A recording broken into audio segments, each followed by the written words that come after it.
প্রিয় দর্শক, আসসালামু আলাইকুম। আশা করি সকলে ভালো আছেন। এই মুহূর্তে আমি যেখানে দাঁড়িয়ে আছি এটি হচ্ছে শনিরাখড়া ইউ-টার্ন। বিস্তারিত জানবেন রিপোর্টে। ঢাকা-চট্টগ্রাম মহাসড়কের শনিরাখড়া ও রায়েরবাগের মধ্যে ১৩ কোটি টাকা ব্যয়ে নির্মিত ইউ-টার্ন ১৬ ডিসেম্বর খুলে দেওয়া হচ্ছে। মহাসড়কের শনিরাখড়ায় গিয়ে দেখা গেছে ইউ-টার্নের কাজ শেষ করা হয়েছে। উদ্বোধনের আগে যানবাহন চলাচল ঠেকাতে রোড ব্লক দিয়ে সেটি আটকে রাখা হয়েছে। নারায়ণগঞ্জ সড়ক ও জনপথ বিভাগ প্রকল্পটি বাস্তবায়ন করছে। প্রকল্পটির ঠিকাদারি প্রতিষ্ঠান হাসমত অ্যান্ড ব্রাদার্সের মালিক হাসমত আলী হাসু বলেন, প্রকল্পের কাজ শেষ করেছি, এখন সড়ক ও জনপথ বিভাগ সিমরাইলের কর্মকর্তারা যানবাহন চলাচলের জন্য এটি খুলে দেবেন। শনিরাখড়ার বাসিন্দা মোহাম্মদ কামরুজ্জামান বলেন, ইউটার্নটি চালু হলে মাতুয়াইলের ইউটার্নের ওপর চাপ কমে যাবে। রায়েরবাগ, শনিরাখড়া ও দুনিয়াগামী গাড়িগুলো শনির আখড়ার ইউটার্ন দিয়ে যাতায়াত করার সুফল ভোগ করবে।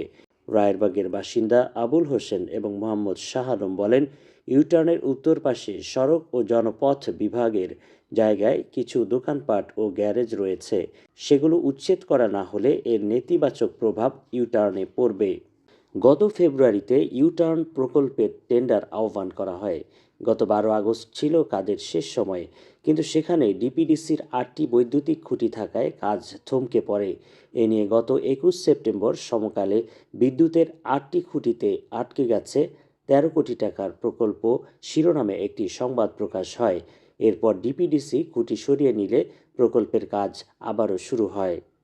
নারায়ণগঞ্জ সড়ক ও জনপথ সিমরাইলের উপবিভাগীয় প্রকৌশলী মোহাম্মদ আহসানুল্লাহ মজুমদার বলেন, ঢাকা সড়ক ভবন থেকে ইউটার্নের রোড সেফটি পরিদর্শন করা হবে। এরপর ঢাকা মেট্রোপলিটন পুলিশের ওয়ারি ট্রাফিক বিভাগের ডিসির সঙ্গে পরামর্শ করে এটি ১৬ই ডিসেম্বরের মধ্যেই যানবাহন চলাচলের জন্য খুলে দেওয়ার চিন্তাভাবনা করছি।